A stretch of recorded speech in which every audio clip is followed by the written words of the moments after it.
Hello and happy Sunday. So, um, before I start, I want to thank all of you for the really kind comments you've been leaving. And just to let you know, I read them. I really appreciate all of them. And I get around to answering them, sometimes a little slower than usual, but I do. They mean a lot to me. So, uh, if you keep that up, it will keep me happy. So, once again, I want to thank you very much for all of the very kind comments you've been leaving. So today got a nice fresh morning newspaper here. It's the Thursday paper, but it's from Thursday, May 24th, 1934, almost 90 years ago. So we have the top story is Posse Kills Clyde Barrow and Bonnie Parker. We have Manchuria farm villages wrecked by Japanese bombs. And if you study World War II, you'll know that invasion of Manchuria, I believe, started in 1933. So it was one of the early stages of what would become World War II. Salutatorium at Rusk not only gets a diploma, but a check for $11,600.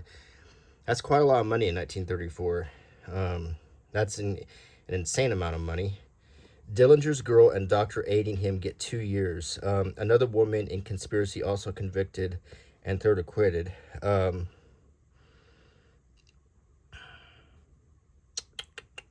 Church must aid New Deal because taught by Christ. Dallas deputy tells of any long chase. This is about the Bonnie and Clyde story. Elusive Dallas desperado shot to death in Louisiana. Failure of Clyde to pay for guns delivery is fatal. Henchman caught by officers gives valuable information. I think that would eventually prove to be untrue, or the actual way they caught him was a little bit closer to home. Long hunt over 3 states is ended as 6 officers ambush pair in speeding auto in their 1934 Ford four-door that they were driving in. Comrades praise men that trapped Barrow and Parker. Job done message sent by ex-Rangers now on highway patrol. Relief is promised for drought sections. New Australian flight mark set by plucky girl. Jean Batten makes trip from England after 2 attempts fail. So another aviatrix who, like Amelia Earhart and who was the girl who from was 19... I want to say it's around 1912. She wore the purple suit. She was famous for the purple suit. Gosh, it'll come to me. Small industries granted millions of federal credit. This is during the Great Depression. An appendicitis is cured by air flight. Body of naval officer found beside road in Kansas. State candidate dies after being shot at Trinity. State troopers asked at Toledo to quell strike. So there's a lot going on today. It's a busy day. So here's some pictures of that's Clyde Barrow and Bonnie Parker. Pictures they took themselves, kind of mugging for the camera. Arcadia, Louisiana. Volleys of lead from the guns of 6 ambuscaded officers brought swift death Wednesday morning to Clyde Barrow, notorious Dallas desperado, and Bonnie Parker, his woman companion, down the trail of Texas Rangers. Frank Hamer and M.T. Galt, who were members of the Texas Highway Patrol working under special orders to get Barrow. Sheriff Henderson Jordan and Deputy Sheriff Curtis Oakley of Benville Parish comprised the posse, which shot down the much-hunted pair on the highway 8 miles from Gippsland at 9:15 a.m. on Wednesday.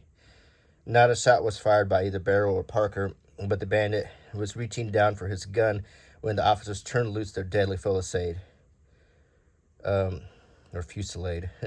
car careened to one side of the road as the man fell backward and the woman forward. Fearing the two might be stalling, the officers stepped out from their ambuscade and poured more bullets into the wrecked auto, but they were not needed. Both Barrow and Parker were dead. Their bodies were brought in later to an undertaking establishment here. which quickly was jammed by ever-growing crowds of people, all anxious to get a look at the notorious couple. It was a long and hard trail that ended on a lonely road near the little Louisiana town of Gibbsland. Alcorn and Hinton had been following the elusive desperados for many days. Their hunt had been all over northern Louisiana and East Texas and had dipped into Mississippi and South Texas. The father of Henry Methan, freed from a Texas prison farm with Raymond Hamilton by the daring Barrow, lives in the vicinity. The officers learned definitely that Clyde and Bonnie had traversed the Gibbsland Road a few days ago. They figured the two would return. It says here, failure of Clyde to pay for guns delivery is fatal. Longview, Texas. Clyde, Barrow, and Bonnie Parker, will-o'-the-wisp killers, whose sanguine trail was terminated in a blast of gunfire and death in a small and rural Louisiana town Wednesday, frequently moved in and out of Gregg County, but as far as is known, their sorties into the sector were made as sociable calls on relatives and were bloodless. In recent weeks, there have been a number of developments along the far-flung East Texas and Louisiana front to indicate the capture or death of the elusive Barrow and Bonnie Parker was imminent. Officers, grim-faced and heavily armed, have moved out of the Longview on several occasions during recent weeks, following tips on the desperate pair. These enforcers of the law were serious. They went to kill, capture, or face the hazards of battles with Barrow and his woman.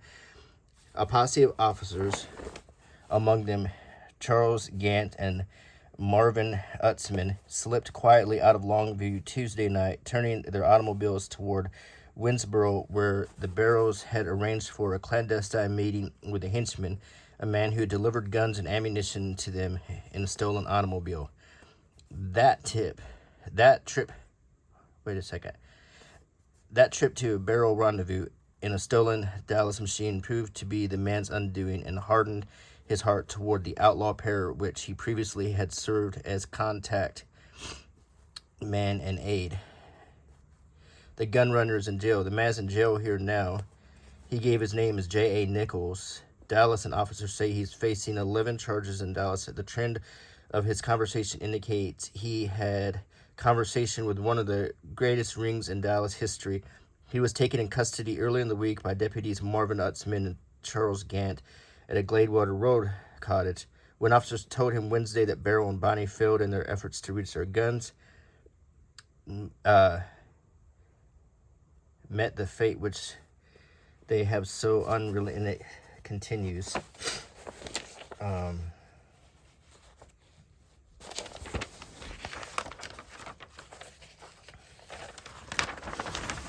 This is a big paper, so let me open it up here. Let's see if I can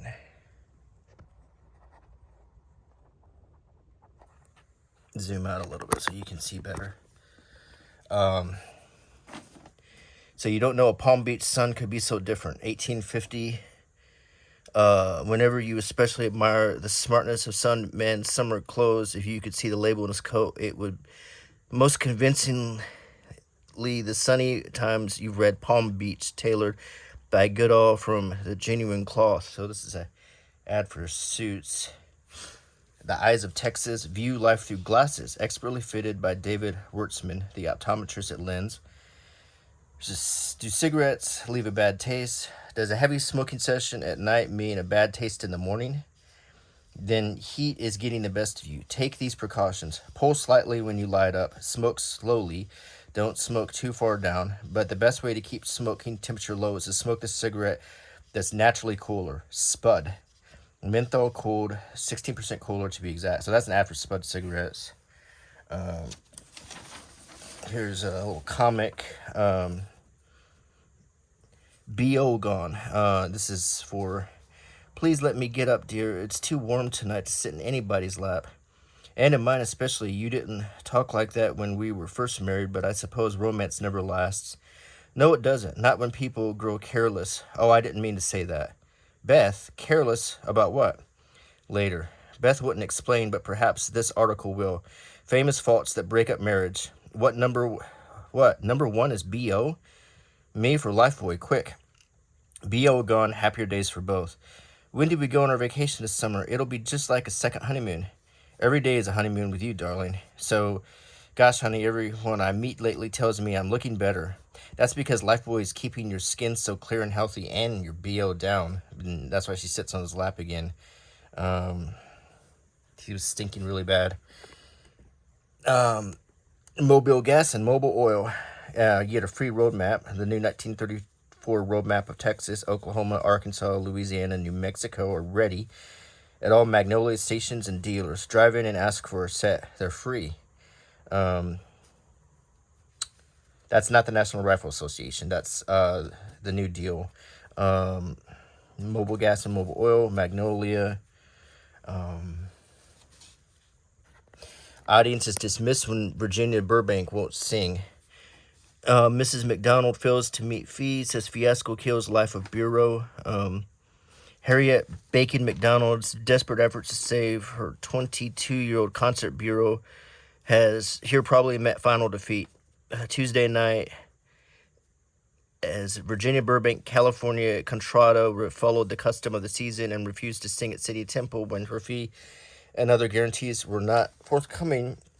The audience was approximately 150 persons, the vestige of the 900 subscribers who began the season with Mrs. McDonald, was dismissed by the impresaria, who announced regretfully that this fiasco ends my activities as a concert manager. I have done the best I could. I have brought you good artists, but I have been defeated by circumstances. What can I do? I just wish to add that I don't blame Miss Burbank in the least for not singing. She just said enough is enough. Council places light problem. Let's see. Council places light problem up to Everman. Move my coffee here. Don't want to get coffee on the paper. Let's see. Expect good cut. Pioneer resident of Plano is brought home for burial. Plano. The body of A. Lamb, 74, resident of Plano many years, and who died Sunday morning while visiting in New Orleans, was brought here Wednesday, and funeral services will be conducted at 10 o'clock Thursday morning by the Reverend J.D. Thomas, pastor of the Plano Methodist Church at Wrestling Memorial Park. His son, Gilbert Lamb of Los Angeles, with whom Mr. Lamb had made his home since 1930, will be here for the funeral services. Tomato Festival at Jacksonville draws attention.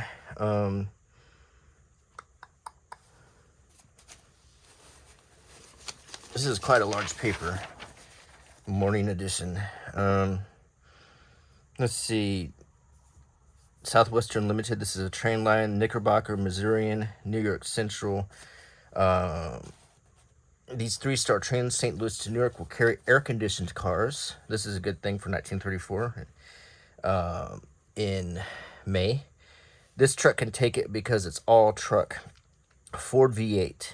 And that was a very popular model. There's an ad for Dreyfus & Son right here. For nice outfits.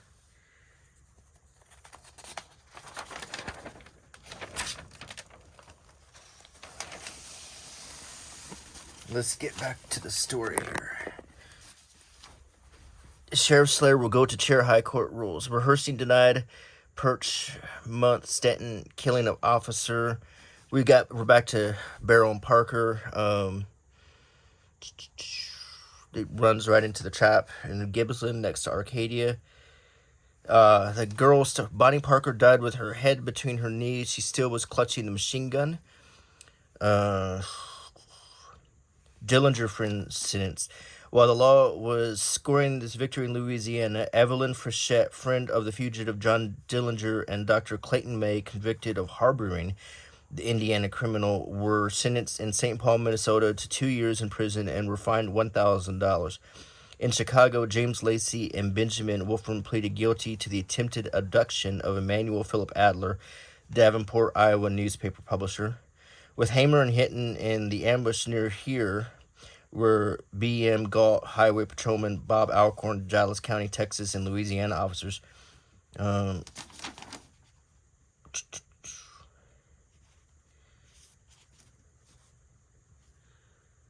Hamer tells of killing.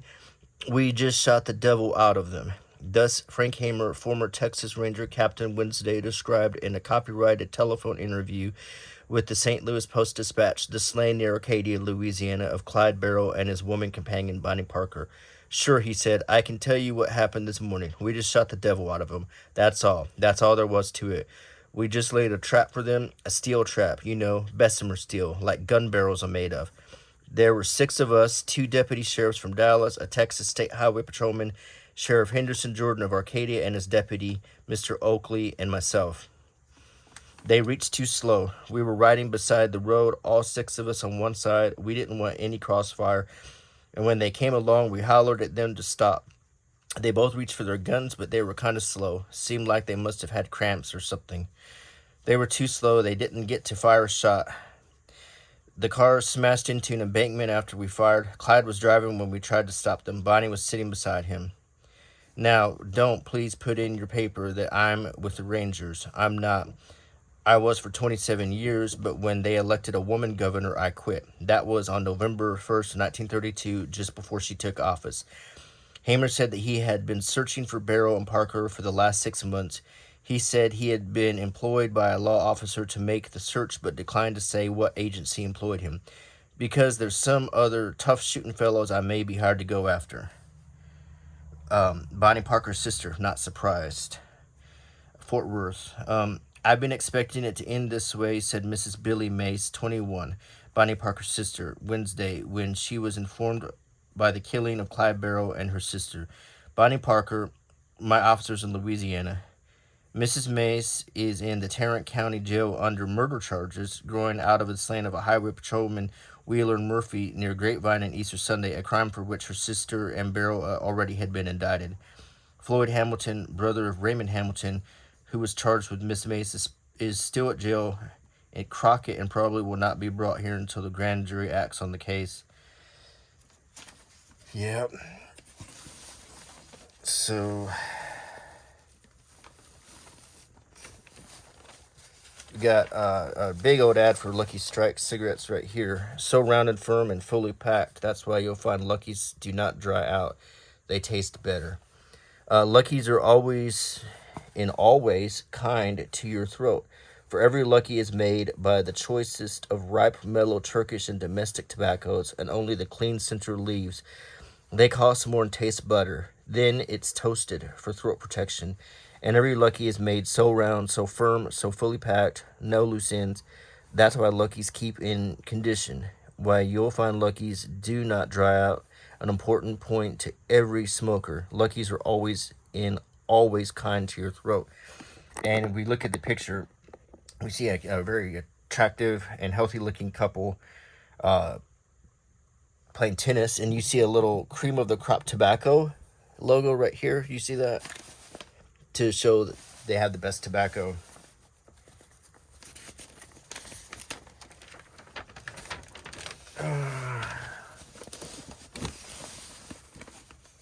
Let's see. We've got The Creation to be sung by a Masonic group. Here's radio programs for today. Early Birds in the morning. The Harvesters. Clara Lou and M. Today's Children News with Rady Kitchen. Jewel Game. Between Us. All. So it's like soap operas probably. Words and music. So you got music in the late morning. Farm reports. And you got the soap operas here, like O'Daniel's Daughters, Highlights of the Day, Chuck Wagon Gang, Missing Men, Markets, Boy Shields, Betty and Bob, String Trio, British Broadcasting, Music Keys, U.S. Navy Band, John B. Kennedy, Little Orphan Annie, Jack and Loretta, Ed Lowry, Ed Talk, Evening Reveries, Rudy Valley's Orchestra at 6, Showboat, the program starts at 7 until 7:45. Paul Whiteman's orchestra starts at 8 until 8:45. Amos and Andy, Gene and Glean, Hollywood Looking Glass, Your Choice of Song, Frank Reynolds, Tenor, Cotton Club Orchestra, Seymour Simon's Orchestra, and you also have the programming for the other stations. So at prime time, you could also listen to a baseball game. Or you could listen to music, Glenn Gray's orchestra, on another station. There's also Texas Rangers, a TV show, or I'm sorry, a radio show. Quite a lot on the radio in 1934. It was a major form of home entertainment, besides making your own music. Poison ivy medicine. This is Texas after all, so that was a concern. I lived in Texas, and God knows we got poison ivy quite a little bit. The CBS network, here's an ad for tonight. Terminex All-Star Program. Low Katy Fairs, Chicago's World Fair. From Katy, Texas. Here's an ad for the W.A. Green Company 38th anniversary sale. So they opened in 1896. Another milestone in the path of W.A. Green Company, 1896 to 1934, 38 years, a Dallas and Texas institution, 38 years of continued progress and service to this community, 38 years under the same ownership, with the same ideals, all made possible by the thousands of loyal friends who believe in this firm. And a lacy buckle suits, $12.45. White fabric hats, $1.55. Dusting powder, 29 cents. Prices were very low during this time, during the Great Depression. Texas dinner feature of Women's Federation meeting. Birth control among topics under debate. Temperance also to front an annual meeting in Hot Springs. The status of birth control in 1934. I do know that prophylactics existed. My grandfather told me a story that way back in the 1920s, they were walking down the dirt street and someone had left or dropped a tin of prophylactics into the street, which was quite a little scandal in the little town in Alabama.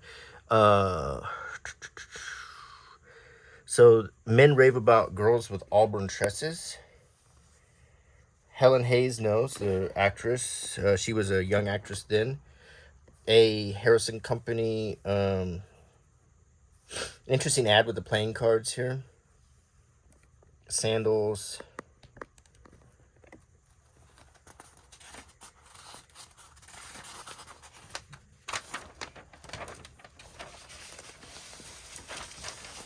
What else we got going on today?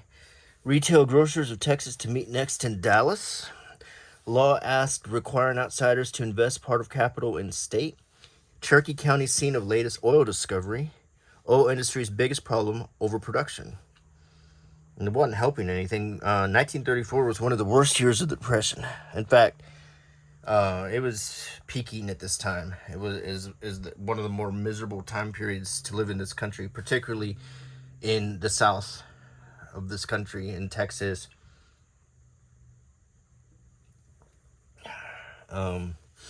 Dallas and Texas 50 years ago, which would have been in the late 1800s. There's Vogue store for clothes.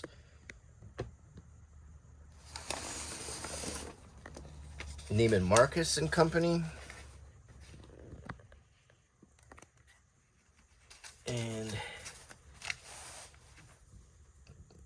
here's section 2 of the Dallas Morning News. It has the header and everything. The Dallas Junior Chamber of Commerce wants you to know that the Dallas Chamber of Commerce was organized in 1898.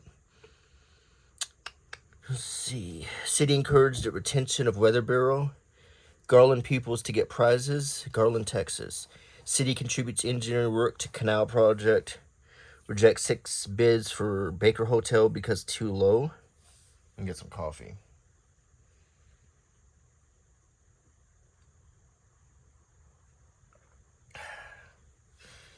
Retailers of beer to plan fight on bootlegger stand. The reason we're still hearing about bootleggers is there's a lot of dry counties in this part of Texas at this time, so you still had a lot of bootleggers. Even though Prohibition ended last year, the passing show still Ruby Stevens. This is the art section. Marina Sullivan, that is Mia Farrow's mother. She also starred in Tarzan movies. And here's a picture from Tarzan.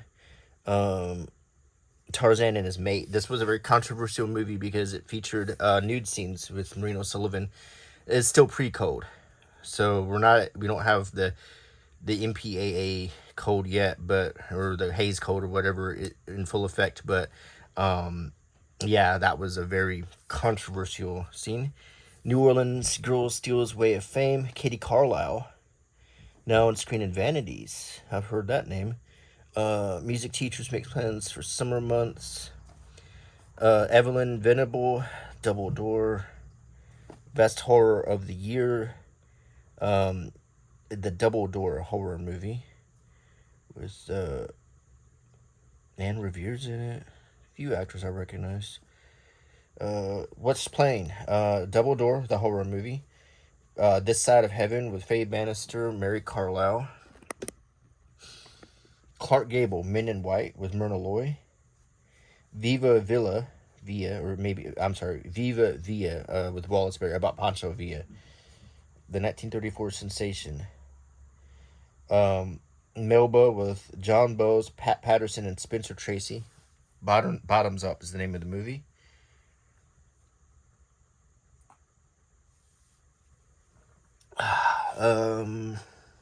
So you got a few movies to watch in Dallas, not very many. Chicken and steak dinner, 75 cents.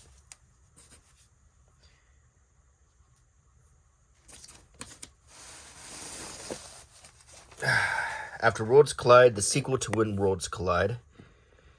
This is a book. Why climb to the top of the tree if you haven't picked a fruit within reach? R. Trojan and Angelo Patry. And we get some comics. Ben Webster's career, Briar on Guard. He says, "Are you Hal Yeager? Oh, you got my note, eh? How you like the way I messed up your camp? I didn't like it, and I don't like your trying to steal my dog either. You don't, eh?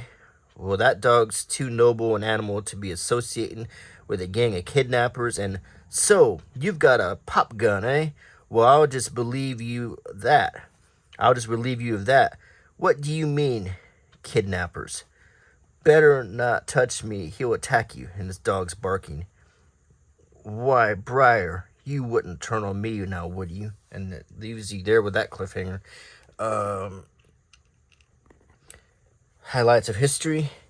Accustomed to individual action and the freedom of life in the woods, old Pinnicott chafed under the routine and restraint of military training and discipline.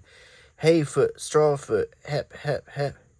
Pinnicott, get that gun up. You ain't squirrel hunting." "I wish I was." He looks a little like Popeye. Pinnicott was heartily disgusted. "All this marching up and down and back again is just a lot of tomfoolery. I joined this military to fight, not to dance. You must remember we've got to have discipline so all the boys will act together."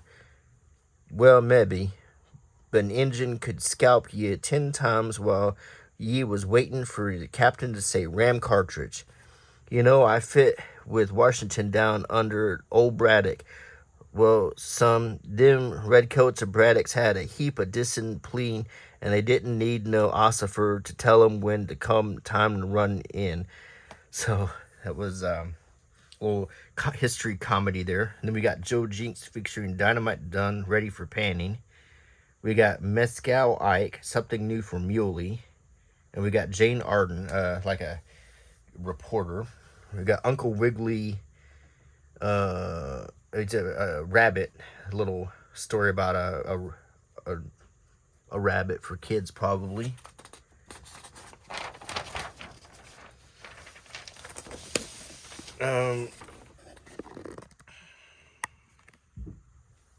The Steers capture series final with Shippers 6-1. Fisher and Westland blasted out a British amateur golf tournament. Hurd knocks over 4 runs in first frame to put Vance off right in his slab debut.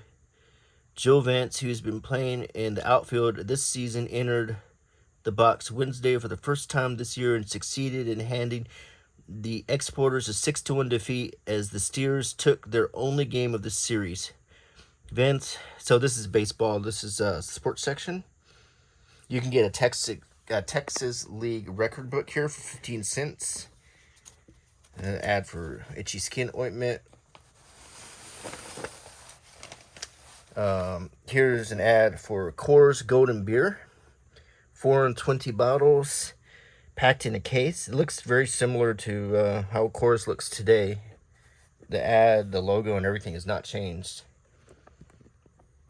So we're in the sports section.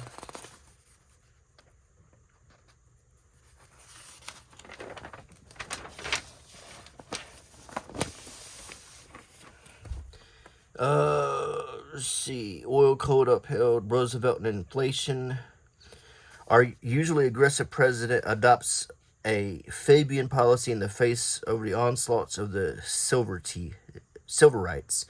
Looking backward, one can now see that Roosevelt has played a shrewdly dilatory game in his opposition to radical inflation since the beginning of his administration. He has been accused of opportunism. He knows how to take advantage of opportunity and unload offense and defense. And on both offense and defense, it's a little faded there. Under the legislation of April 1933, Roosevelt was given almost unlimited powers to enforce inflation. He had authority to enforce huge purchases of government securities by the Federal Reserve banks, to remonetize silver in large degree, to issue greenbacks, and to devalue the gold dollar to 50% of its value. The bond buying policy had already failed under Hoover as a means of credit inflation, so little was done about it. Turning to monetary inflation, the president very carefully manipulated the dollar downward and then stabilized it to 59 cents instead of the authorized 50 cents. Then he said flatly that greenbacks were out of the question and that silver might be considered. Since that time, the president has given much more consideration than action to the silver policy. So basically, if you see old silver certificates from this time period, it's because he was trying to link the money, the dollar, to against silver. And you don't really see that anymore. You don't see silver certificates or gold certificates in our banknotes. They're all up against the federal rate, which is set by the Fed. So it's not against any tangible. It's not against anything tangible anymore. The state press, talking about Nazis, Austria, and Poland. This is well before. Now, Adolf Hitler had already become the Chancellor of Germany in 1933, and this is only 1 year into it. But so, this is a cartoon about democratic government against all of the rest of the world, seemingly going into this National Socialism.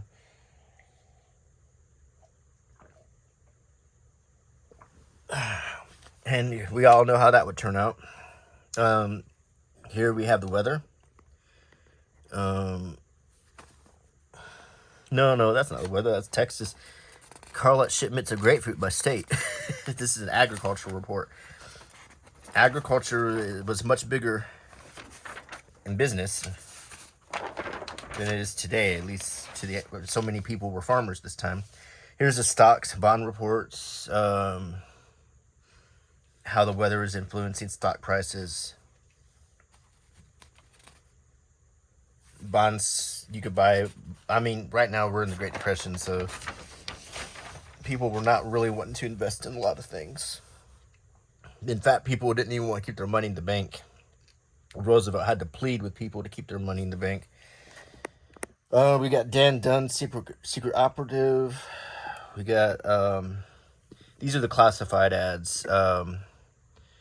Texas greatest one ad medium. This is everything from getting a car, buying a chicken, buying baby chicks, buying baby clothes.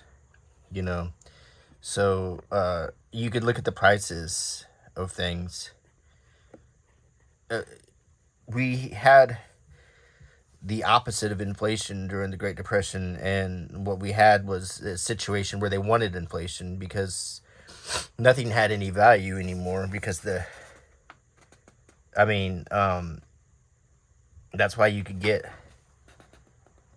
a car for such a cheap price. Just, it was a crazy time to be alive. Say oil measure unnecessarily low, but Roosevelt seeks passage despite ruling. We got another Neiman Marcus ad to show you some of the fashions of 1934. And that is it. So we just took a trip back to May 24th, 1934. We learned about Bonnie and Clyde. There's a little bit about John Dillinger, a little bit about the beginnings of World War II, and then some of the day-to-day life of the Great Depression. So I think we covered a lot of things from 1934 in this paper. And I hope that you enjoyed the video. And if you like my channel, and if you want to keep it going strong, the things you can do are to give me a thumbs up, click the bell icon, and subscribe, and leave a comment. All of those things put me on a better algorithm and will keep my channel alive. And I really appreciate everything. And until next time, bye.